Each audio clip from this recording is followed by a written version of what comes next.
ඔන්න අද අපි එහෙනම් යන්න හදන්නේ අලුතෙන් ගත්ත ටිපරකට බාරයක් වෙන්න කතරගම දේවාලයට. උදේ 8ට විතර යන්නේ tie ගමන තමයි මේ පරක්කු වෙලා යන්නේ. ඔන්න ඉතින් මොනා කරන්නක් කලින් තෙල් ගහගෙන අපි ෂෙඩ් එකට ආවා. කට්ටියත් එක්ක ඉතින් තෙල් ගහගෙන ගමන යන්න පටන් ගත්තා. වෙහින් යවේ බොසා. ටිකක් දුර යන්න කලින් ඉතින් පොඩි වැස්සකුත් ගායින් ගත්තා.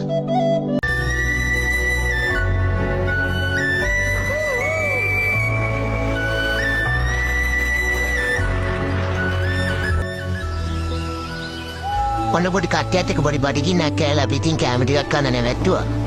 ඔන්න එහෙනම් අපි කතරගමට ආවා. මාරම ලස්සනයි මේ කතරගම පූජා භූමිය.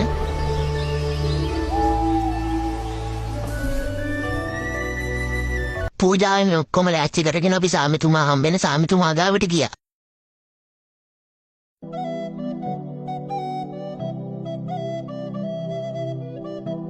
අපිට එන ගමන් අලියාලිකුත් හම්බෙලා අපි අර කැම ටිකකුත් දුන්නා.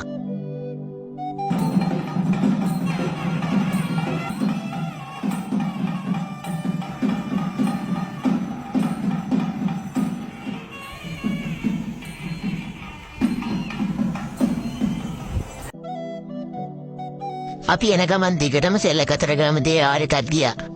මේ ඉතින් මාරම ලස්සන ප්ලේස් එකක්.